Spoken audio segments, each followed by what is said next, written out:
Hello everyone and welcome back to the channel, or if you're new, welcome to the channel. Today I'm back here in Trailmakers and I'm going to be showing you how to make a brake system. So I don't have I might have a car to put this on, but of course I'm going to put it on a display just so you guys can see it a little better, or I should say a test car. So first I'm going to grab a 4x8, but for you should just have to put this on your vehicle of your choice, or you can just build it like me to make sure everything works properly before you start putting it on your car. So we're gonna go ahead and go to gadgets. We'll go down to sensors. I'll grab a speed sensor, and we're gonna have one going forward, and then we'll have one going backward, like so. These two, you can leave one output, but the speed, I'm gonna put it at 5 for now. This will vary on your power and your weight and what wheels you're using as well. You see, for my Blood Shark Bronco, the I think I had it before I changed it, I had it set to 1 mile an hour, I think, and it worked fine. It would hit the brakes and it would not go anywhere else. So like I said, it just depends on your weight, your power, and what wheel you're using. So for a base, we'll use 5. If it starts doing like it starts going back and forward as you're hitting the brakes, then you probably need to increase the speed. And if it doesn't do that, then you can probably decrease the speed to a little lower if you want to. It's completely up to you. Anyways, we're gonna go ahead and get a number display, and we're gonna put one here, and we'll put another one back here, or in front, I should say. We'll get this speed sensor, and we're gonna connect this to this number display, and this speed sensor, we're gonna connect it to this number display. These don't matter where they are. As long as the speed sensor, one is going forward and one is going backward, you're good. And as long as they're connected to the right one and you remember which one they're connected to. A matter of fact, we'll go ahead and color code these. So this is forward, and this one will be reverse, like so. Actually, you know what? I should probably make this green. There we go. We'll then get a comparison logic gate, and we're gonna put one right here. Make this green again, and we're gonna get this number display. We're gonna do configure. We'll connect this comparison logic gate.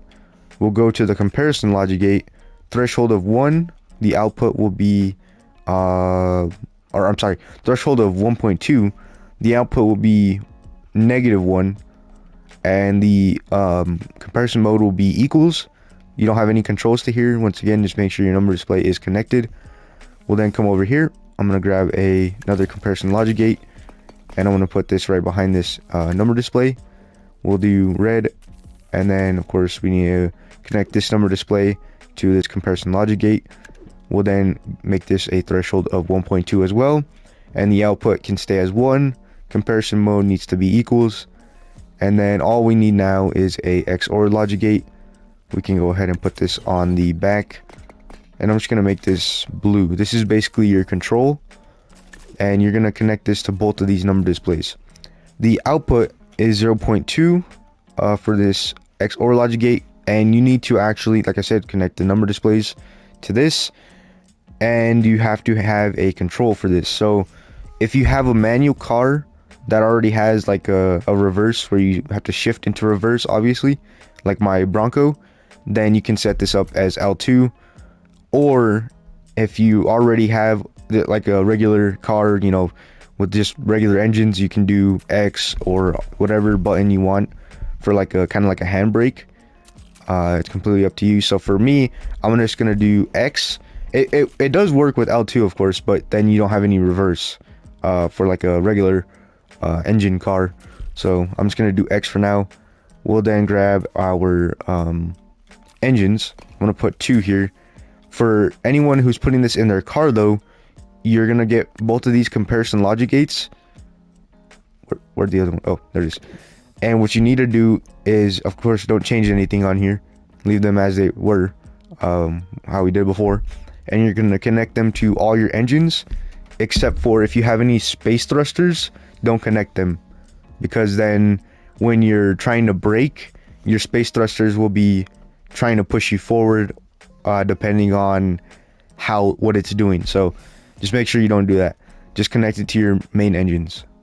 I'm gonna go ahead and finish up building this little car. and I'll see you here in a bit.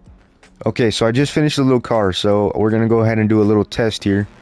So of course, with our regular engines, we do have brakes, but as soon as you slow down, it goes backwards. So we're obviously going to use the brake system we have. So we're gonna go 80 miles an hour, hit X, and it goes no further. And then actually, you know what, we can go backwards as well. We'll go try and go 80, X, and it goes no further. So there you have it. This thing is already done. You know, it's a pretty cool little brake system. I came up with it real quick. It's not, I don't think it's the best one you can use. I'm sure there's more out there that are better, but you know, it was just something that I came up with real quick for that little race video we did. I hope this did help though. You know, just, well, obviously I hope it helped. Hope you enjoyed this video. Thanks for watching, and as always, have a blessed day.